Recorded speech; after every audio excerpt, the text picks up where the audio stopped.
So what does repent really mean? Does it mean that you have to say I'm sorry after every time that you sin? Does it mean that you have to stop sinning? Well, let's take a look at what the Bible actually says. So let's take a look at Exodus 32:14. And the Lord repented of the evil which he thought to do unto his people. All right, let's take a look at the NLT version of the same verse. So the Lord changed his mind about the terrible disaster he had threatened to bring on his people. So repentance in this context meant he changed his mind. Okay, let's take a look at Genesis 6:6.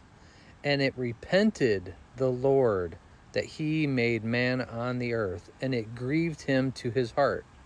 It repented the Lord. Let's take a look at the NLT version.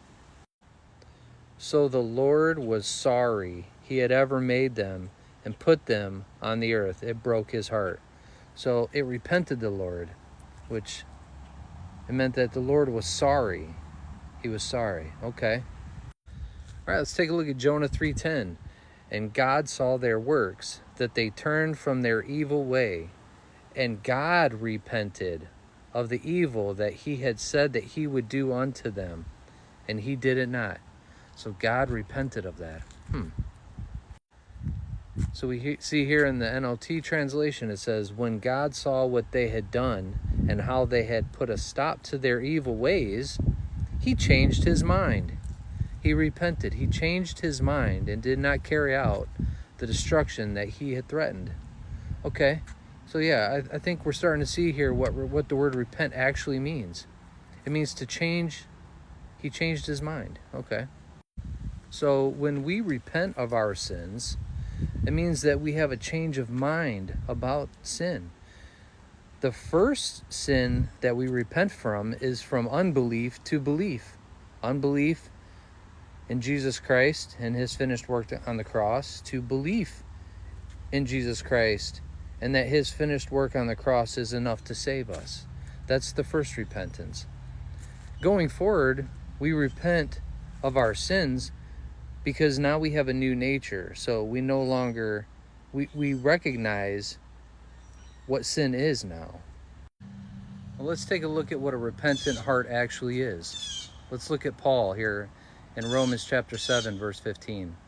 And Paul says, I don't really understand myself, for I want to do what is right, but I don't do it. Instead, I do what I hate.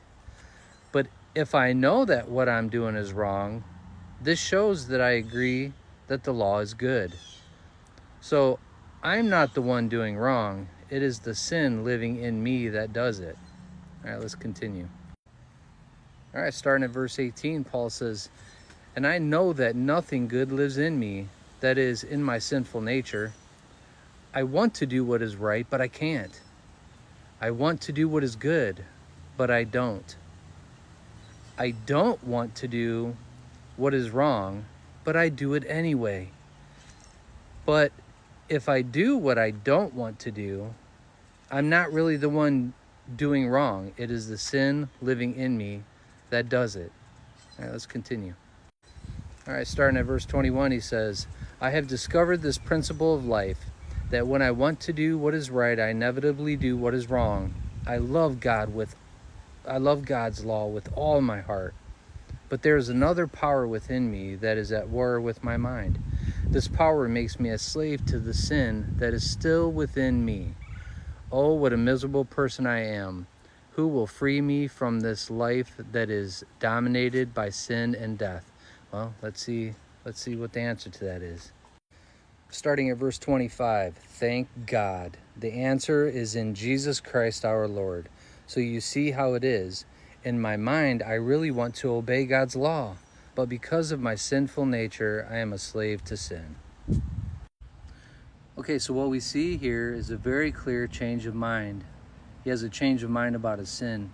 Even though he knows he's a sinner still in need of a Savior, that he can't be perfect, that he can't overcome sin in the flesh, that we are made righteous in the Spirit by the blood of Jesus Christ.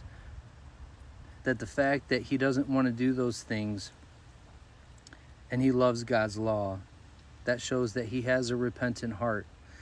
Repentance is not caught up in perfection or performance. It's a change of heart, it's a change of direction, and a change of mind about those things. Whether we overcome certain things or we struggle with them. The fact that we struggle with them shows we have a repentant heart. So I just leave you with this. Rest in Christ today. Trust in him. Trust in his finished work to save you, not of yourself. God bless and go in peace. So do we have to say I'm sorry after every time that we sin?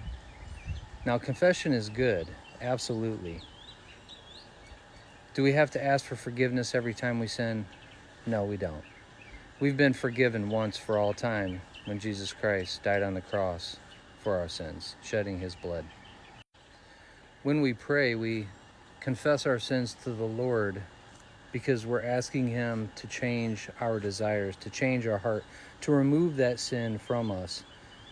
He says he's faithful to finish what he started in us. It's by his power and by his strength that we're changed. So whenever we pray and we confess our sins to him, we're not doing it so that we can be forgiven, because we already have been for all of our sins, past, present, and future. We're doing it so that way we can ask him to help us overcome these sins, to change our desires, whatever that may be. And this brings us in a closer relationship with him, and it offers God, or it enables God to work in our life and for us to actually see him working in our life. So I just leave you with this morning. God bless, go in peace, rest in the Lord and his finished work and not of yourself. And have a great day.